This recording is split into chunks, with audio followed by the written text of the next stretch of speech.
Good morning, everyone, or close to noon, everyone. My name is Charlie Schicchi. I will be sharing with you the limits of cooling silicon chips. Now, before we start, this is, if you want to, this is just extra participation. If you want to stand up when you have a question or when I call on you, go ahead. You don't have to, but it would be easier for me to tell where you are. So first, a fun fact. In 2023, there were nearly 1 trillion semiconductors that were sold globally, which is about 100 per person. And semiconductors are part of every single facet of our lives. They're in our phones, laptops, data centers, medical devices, etc. So the problem, yes? I was going to say, screen behind you.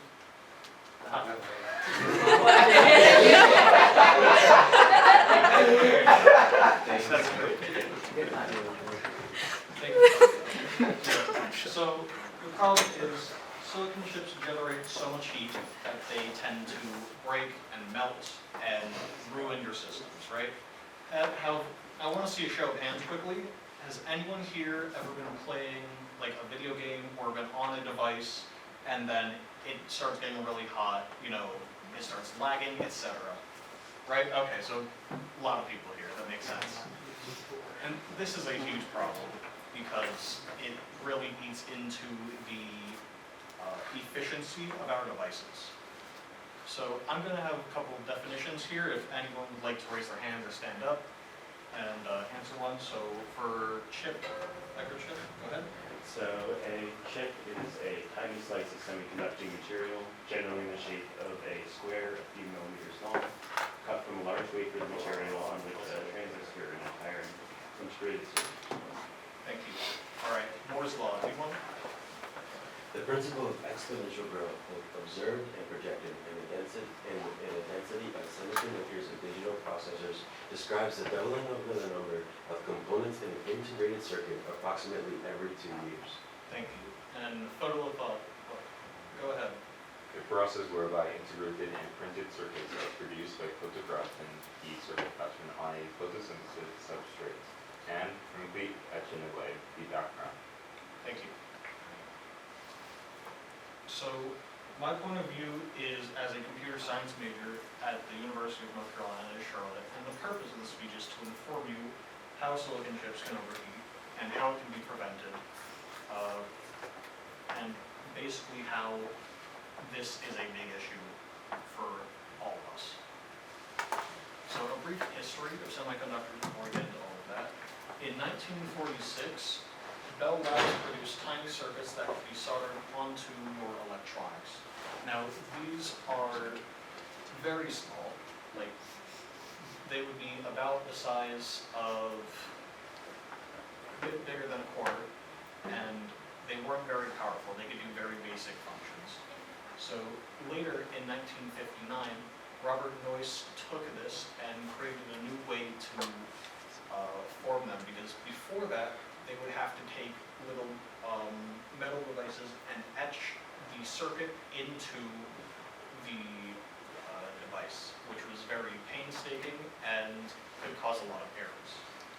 And he used photolithography, which, as we mentioned earlier, is the light etching into the wafer to create these devices.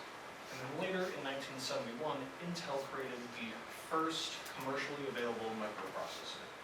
And it was able to house transistors and memory on one chip, which was previously unseen.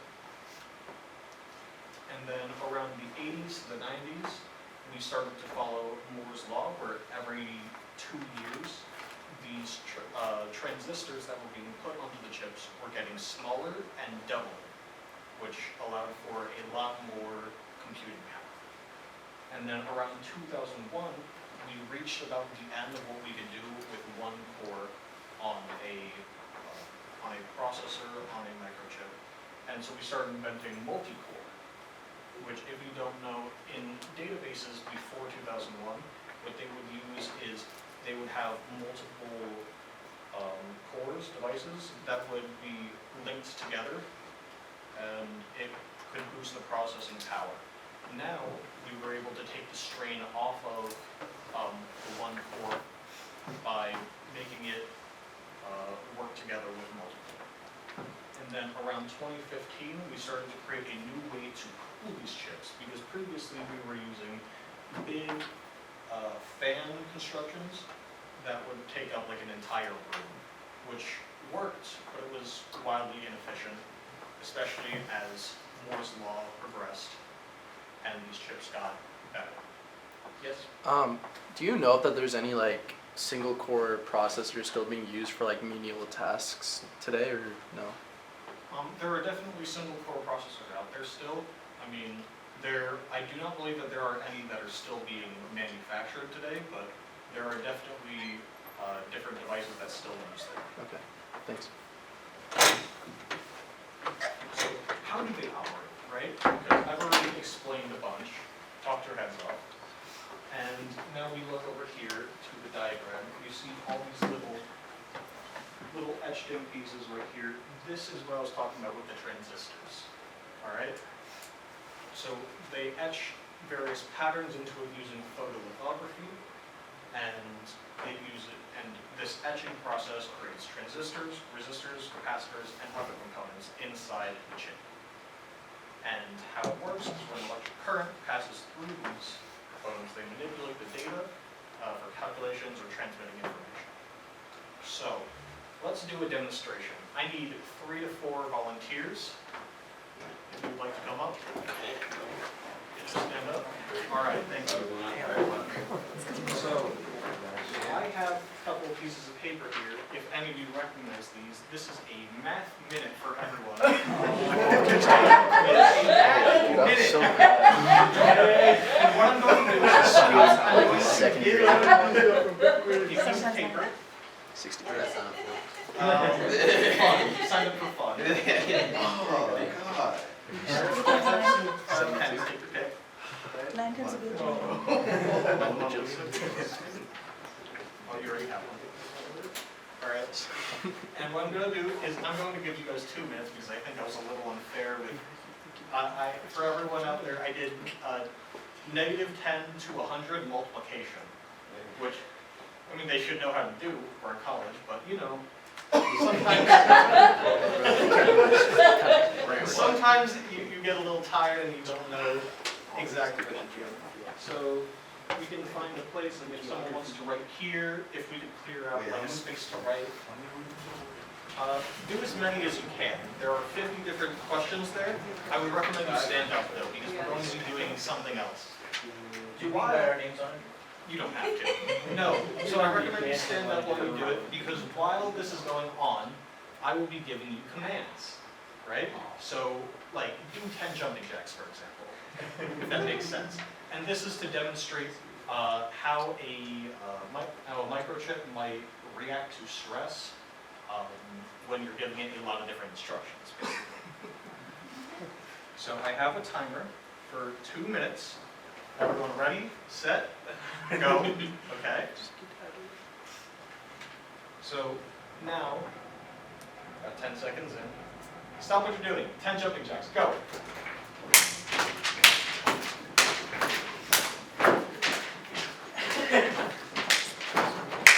All right, back to math.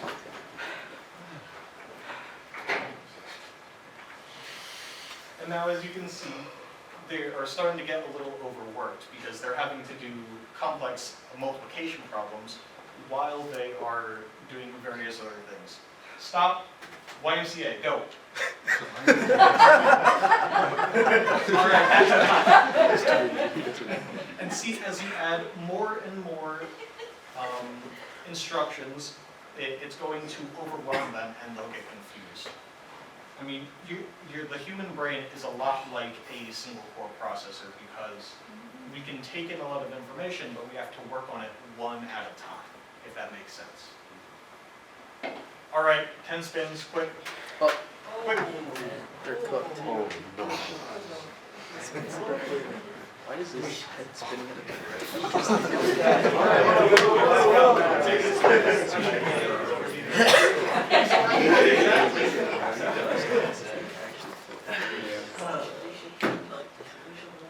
How are you guys doing on your math? You finished any yet?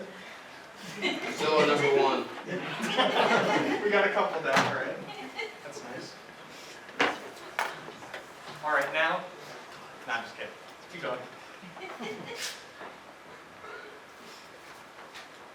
All right, now we have about 10 seconds left. Everyone, give me a couple push-ups.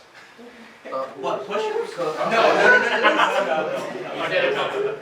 Hey, bro, do some push-ups. All right. No, you're fine. Oh, wait, no. You're fine. And that's time, everyone. All right, let's see. How did you do? We summed 1, 2, 3, 4, 5, 6, 7, 8, 9. All right. We didn't have to go in order because it shows. I know. Yeah. So I got about 10 questions written down, not even completed all the way, some of these, but. Okay.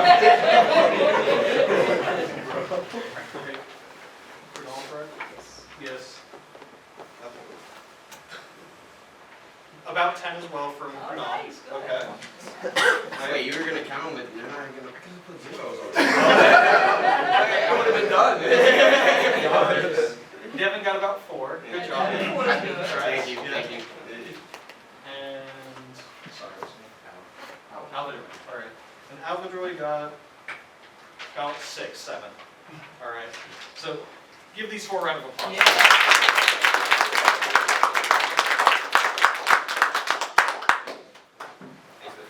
Thank you guys. Now, I hope this demonstration was able to show you that even while you're doing all of these different computations on your computer, you can very easily overwork it by giving it too much to do. So why does this matter, right? Why does it matter? Well, as I said earlier, only in 2023, there were over 1 trillion microchips sold. They power nearly every electronic device on Earth. So MRI scanners, our radar, data centers, lights. So if all of these went down, we would have no infrastructure. It would be an apocalypse, basically. So who benefits and who's harmed, right?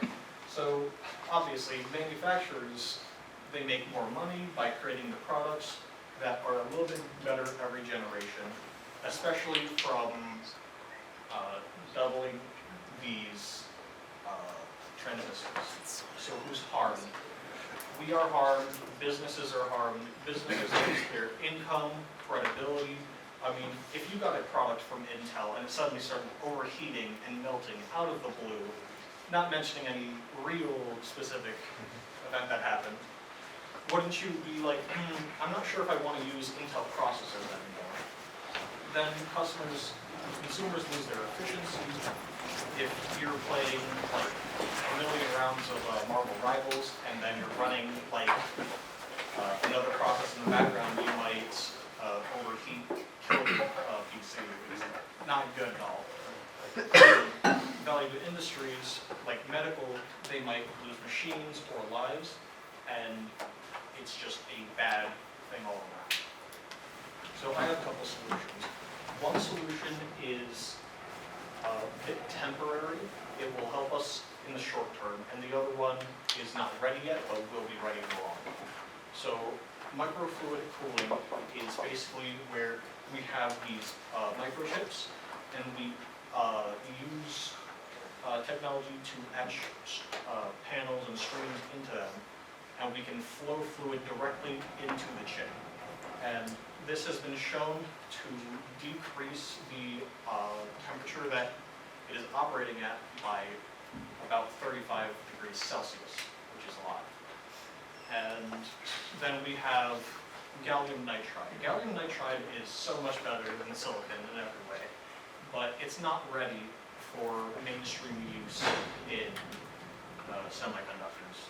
First and foremost, it is, yes? Is that the thing that they use in like fast chargers over like the regular USB chargers? Now there's like GAN chargers. Yes, it is. Oh, And okay. it is really efficient at being able to take heat and pass along, do everything. Okay. It is much faster than silicon.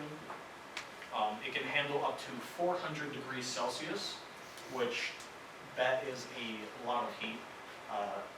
The silicon chips are breaking down at about 100 degrees Celsius, which, you know, you can get that just by running a couple data centers.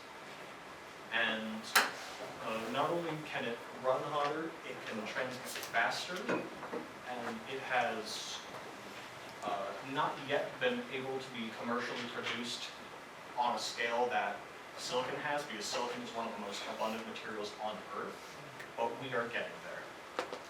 So, conclusion and significance, as I've already stated a lot, the silicon chips are very easy to damage if you overheat them even a little bit. And it's not a good idea to have them running on such strenuous, long periods of time. So what we can do is we can change up how we're cooling it, switching from air cooling to liquid cooling, other such things. Switching the material we use to use more gallium nitride, which is overall better in the long run than silicon. And it would also help to change the budget, because silicon is very expensive at the scale that is being produced. Thank you, everyone.